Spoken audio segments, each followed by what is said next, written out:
Us donem la benvinguda a una nova edició de l'Enginy, el programa que us acosta al món de l'enginyeria i la tecnologia a casa vostra. En el programa d'avui us volem acostar al món de la robòtica industrial de la mà de l'empresa KUKA Robotics. Entrarem al cor d'una empresa que ens explicarà com és la robòtica industrial als nostres dies.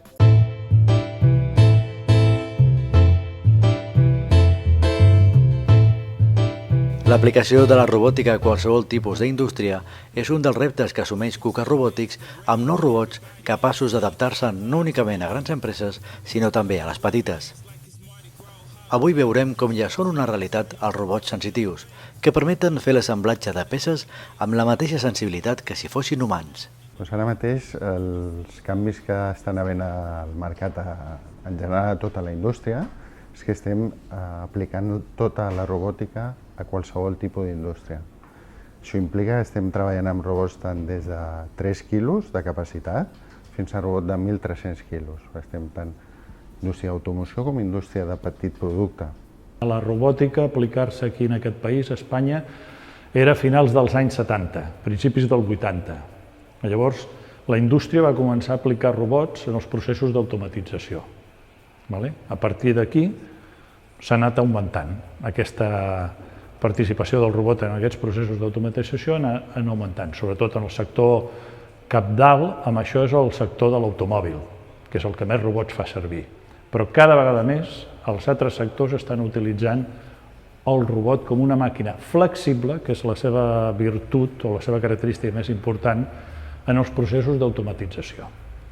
I ara ja està naixent una segona generació de robots, que són els robots sensitius, que aquests robots es podran aplicar en processos que fins ara havíem descartat robotitzar-los perquè era molt complexa o era molt car i no era rentable. S'ampliarà molt més totes les aplicacions en què fem servir robots. El primer canvi que ja està passant és que s'està ampliant tota la indústria on es fa servir, el que nosaltres diem indústria general, tant indústria d'alimentació, farmàcia, continuem amb la tradicional de soldadura, d'automoció, però s'està ampliant moltíssim. I el segon, processos que fins ara no es podien robotitzar, amb les noves tendències tècniques ja es podran robotitzar. Al final un robot és un braç que es mou. L'únic que fa són moviments. Depèn del que li apliques a la muñeca del robot, podem pintar, podem soldar, podem mecanitzar, podem manipular, podem fer qualsevol feina es pot fer amb un robot, perquè al final un robot, sense res a la muñeca, és un braç que es mou. Llavors, els controls dels robots estàndards controlen la cinemàtica. O sigui, tu pots controlar moviments, quines trajectòries i a quines velocitats. Però és un control cinemàtic. Aquesta nova generació de robots, a part de controlar la cinemàtica, estem controlant esforços, parells. O sigui, és un control més complex, però ja ens permet que el robot en qualsevol punt de la trajectòria que es mou, jo estic controlant quins esforços està fent. La robòtica s'està implementant a tota la indústria i això fa que la gamma de robots s'ha hagut d'ampliar moltíssim. Ara estem treballant molt amb robots de petita càrrega, robots de 3 quilos per a manipulació de peces petites. I un altre canvi molt important que s'està produint ara és tota la robòtica col·laborativa i sensitiva per fer processos que fins ara no eren possibles robotitzar amb un robot tipus sensitiu que permet inclús col·laborar amb les persones. Són robots que permeten detectar qualsevol situació anòmala al seu funcionament normal i permet detectar, per exemple, quan hi ha una persona al costat reduint la seva velocitat i la seva força. I tot això amb uns processos de comunicació de seguretat que fan el funcionament al seu costat segur. Que nosaltres, en cada un dels 7 eixos que aquest robot sensitiu de KUKA, l'IVA, li diem l'IVA, la seva denominació, en cada un d'aquests 7 eixos tenim un sensor de par, amb el qual sabem l'esforç, la força o el parell que fa cada motor, cada un d'aquests eixos, real, no mesurant la intensitat del consum de corrent de cada un d'aquests motors. Això, amb un control i un estudi, sabem realment quin esforç hi ha en cada un d'aquests 7 eixos i, a més, a la resultant del motor. En el TCP del robot sabem l'esforç que hi ha. Havíem processos de muntatge que que eren molt complexos, i alguns s'havien descartat, o eren molt cars, vull dir, requeria molta precisió en les peces, molta precisió i utillatges molt complexos per referenciar aquestes peces, perquè si no estaven ben referenciades. Un robot pensem que no té ulls, no veu. Llavors, per encaixar una peça dins de l'altra, si l'ajustatge és molt just, costa. Vull dir, l'exactitud de la precisió de les peces i la precisió dels utillatges ha de ser molt exacta. A vegades ens hem d'apoyar amb sistemes de visió o de detecció, etc. Llavors, amb aquests robots, amb aquesta nova generació de robots, els robots sensitius, que en el mercat li diem col·laboratius, però nosaltres volem dir-li sensitius, jo monto aquestes peces sense tenir uns utillatges complexos, ni que les peces tinguin aquest grau de precisió, puc muntar jo aquestes peces, perquè les munta igual que un home. No ha d'agafar l'eix, alinear-lo bé amb el forat on ha d'introduir-lo. Ho muntem igual que un home, perquè nosaltres no som exactes. Nosaltres, l'humà, la persona, si fa un muntatge humà, és menys precís que un robot, però té més sensibilitat, i amb la sensibilitat, sense mirar-ho, muntem dues peces nosaltres. Llavors aquest robot actua igual. I és perquè aquesta sensibilitat, tenim la sensibilitat de l'esforç que fem i introduïm la peça. Nosaltres, de fet, el que fem és produir robots estàndard, que els podem personalitzar una mica, podem customitzar els perifèrics, però al final el que fem és vendre un robot estàndard que els nostres clients adapten a una instal·lació concreta. És a dir, nosaltres el robot que fem servir per soldadura pot ser el mateix que fem servir per fer caixes. El que ho fa diferent és el nostre client canviant l'adaptació, canviant l'entorn. Estem treballant sobretot a l'empresa de manipulació de productes com pot ser l'electrònica. Estem manipulant peces molt petites, on el que necessitem és cada vegada robots més petits i amb més sensibilitat. Tant els robots estàndards de la primera generació com aquests, com els que vindran en una tercera revolució, vull dir, els robots, la seva característica principal, per la que és una eina, una màquina, una quasi màquina que introduïm en els processos d'automatització, és la flexibilitat. O sigui, amb un robot tu fas un procés flexible.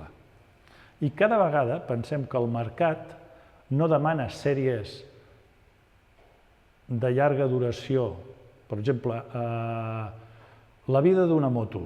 Abans la vida d'un model de moto era diversos anys. Ara cada any et canvien el model de moto. Això que et requereix a les fàbriques on fabriques motos? Et requereix que tu tinguis, ho has de tenir automatitzat, perquè necessites alta producció, necessites una producció alta, però a la vegada ha de ser flexible, perquè tu has de canviar els paràmetres, perquè canvia el model de moto, les peces canviaran, etc. i hauràs de canviar l'utillatge. Però amb un robot tu li canvies la garra o l'utillatge o el que sigui, vull dir, i programes diferent i ja ho tens adaptat com a màquina, per pintar, etc., per soldar. Vull dir, la flexibilitat és el que dona, ja donava quan les grans sèries, i ara que les sèries són curtes perquè el mercat demana un continu canvi de models, de producte, tant per una com l'altra va bé, perquè la flexibilitat que dona un robot, poques màquines ho donen. O sigui, nosaltres dediquem molts esforços i hi ha un programa de dedicar-hi molt més a la formació, perquè és vital. La formació és vital per fer anar aquesta màquina. Vull dir, la gent, hem de formar els clients, hem de mirar que estiguin formats. Vull dir, el nivell tècnic de la gent que fa servir el robot és alt. Per exemple, amb aquesta nova generació de robots ha de ser més alt, perquè ja és més complex programar aquest tipus de robots. Llavors necessitem gent formada.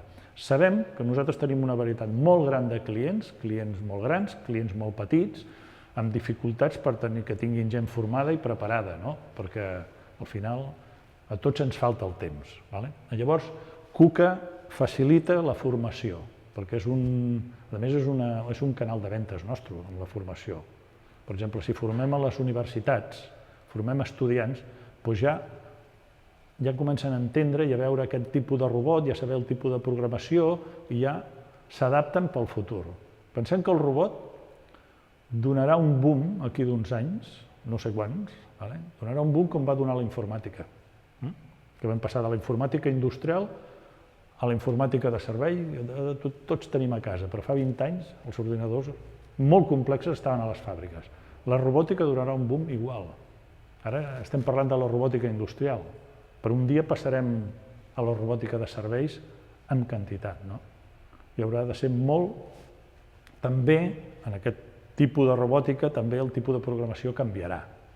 Serà molt més interactiva perquè no podem esperar que la robòtica de serveis estigui a la persona del carrer al nivell de preparació.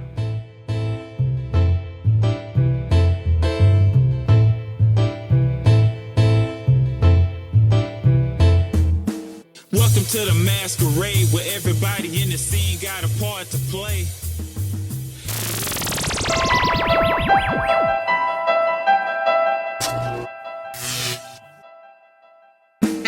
Troba l'enginyer que necessites amb el Col·legi d'Enginyers Tècnics Industrials de Vilanova i la Geltrú.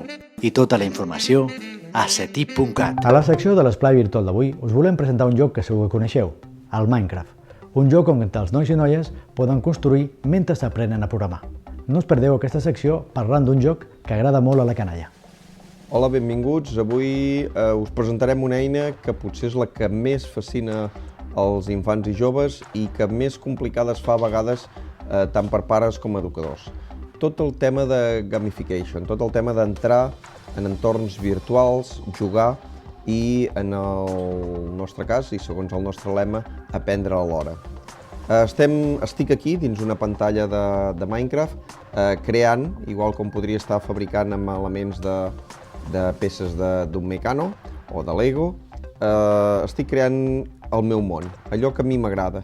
I estic creant un món on amb els meus amics, o en aquest cas amb els nois que participen de l'esplai o amb els monitors que estan a l'esplai, representa el nostre local virtual. És a dir, creem un món on jugar i el creem a partir d'eines molt senzilles que ens ofereix, en aquest cas, una plataforma que es diu Minecraft, en la seva versió educativa, que és el Minecraft Edu, que ens permet que tant els monitors com els tècnics tinguem un control per ajudar els participants a crear, però a crear en un sentit, no en el sentit d'anar cadascú a les seves, sinó en crear dinàmiques que permetin aconseguir un repte. Bé, com veieu, es pot construir qualsevol cosa, i en especial els joves i els infants que en saben molt poden construir qualsevol cosa. En totes les eines que hem estat valorant, sempre la dinàmica és la mateixa. És a dir, creem un repte i amb les diferents eines tecnològiques que disposem, en aquest cas el videojoc, l'hem d'intentar solucionar. El Minecraft ens ofereix un munt de solucions i de reptes a plantejar, ja siguin per fomentar la col·laboració entre els nens, ja sigui per fomentar la creativitat, ja sigui per jugar, senzillament, en entorns on el joc i la competició poden ser vàlids, però en tot cas estem dins un entorn virtual i per tant les conseqüències d'aquest joc no són les mateixes de la vida real. Aquí es pot equivocar, no hi ha cap problema mentre estàs en un entorn virtual de cometre errors. Els errors és un concepte que en la nostra societat en general estan molt penalitzats, mentre que en una societat més pensada per a l'ensenyament haurien de ser un valor afegit. És a dir, en el joc, i en especial en els videojocs, tu et pots equivocar. Pots crear situacions o pots provar situacions experimentals que funcionen o que no. I a partir de que no funcionen, aprendre i corregir-los. Aquesta tortuga té la condició de que està sent comandada per part meva. Es tracta d'un robot molt semblant a altres robots molt petits en què tenim una sèrie d'instruccions: tirar endavant, veieu que la tortuga se'n va endavant, tirar enrere, fer-la girar, fer-la avançar o fer-la recular. Diferents funcions que ens permeten de fer un programa i d'aquesta manera nosaltres li podem dir a la tortuga que volem que tiri endavant, que volem que tiri endavant, que volem que giri i que volem que giri cap a l'altre cantó. Quan tenim el programa ficat, ens anem a la part i li diguem que l'activi el programa. I a la que l'activem veiem que la tortuga fa l'acció que nosaltres li hem demanat. El Minecraft és una plataforma amb una velocitat de desenvolupament molt ràpida que fa que els infants i els joves s'hi sentin molt confortables, mentre que els adults ens la quedem mirant moltes vegades pensant què hi estan fent. Em mareja aquest entorn 3D que moltes vegades en el nostre cervell, perquè no deixa de ser que el seu cervell ja s'ha adaptat molt a les situacions 3D, ens resulta estrany, mentre que ells el tenen com algo natural. Estem parlant d'un videojoc en què la realitat no és el valor fonamental. No hi ha un hiperrealisme com poden existir en jocs de videoconsola, sinó que tots són quadrats. Tots són quadrats que, compaginats i de materials diferents, es fabriquen diferents solucions. Minecraft serien els creadors de mines, però realment la paraula important és la de craft. Craft és la creació, molt propera a la paraula maker, que hem comentat en altres episodis, i que ens porta al fet de crear situacions, en aquest cas virtuals, però que moltes vegades permeten la reproducció de situacions molt properes a la vida real, però en un camp experimental. Però, a més, hi ha una cosa important aquí. Si nosaltres, en vez de voler veure el codi a l'entorn gràfic, volem veure les instruccions en programació, les tenim aquí. Turtle forward, endavant. Turtle forward, endavant. Turtle turn left o turtle turn right. La potència d'una plataforma com Minecraft realment és absoluta, és molt gran. I l'únic que necessita és unes grans dosis d'imaginació per part dels pares i de docents i de voler jugar. És un entorn en el cas de voler jugar, has de començar a entrar, en el que pares i educadors sempre, en general, ens sentirem com poc hàbils. La gent jove sempre té una velocitat de joc molt més alta, però en tot cas sí que hem de ser els motors, els que plantegem el repte, els que plantegem els objectius de on volem arribar. Si plantegem bons reptes, tindrem bons tècnics que trobaran bones solucions. Fins la setmana que ve. Moltes gràcies.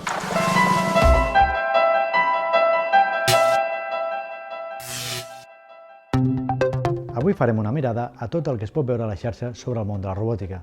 No us perdeu el que us hem preparat per avui.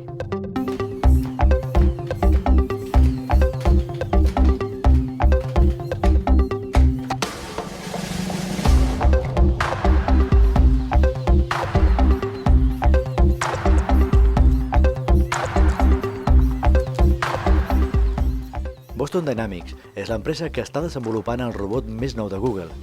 Espectacular l'equilibri que garanteix aquest humanoide de dues cames. No us perdeu com l'enginyeria està perfeccionant els robots que cada vegada més s'assemblen als humans.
Gràcies per acompanyar-nos al programa d'avui.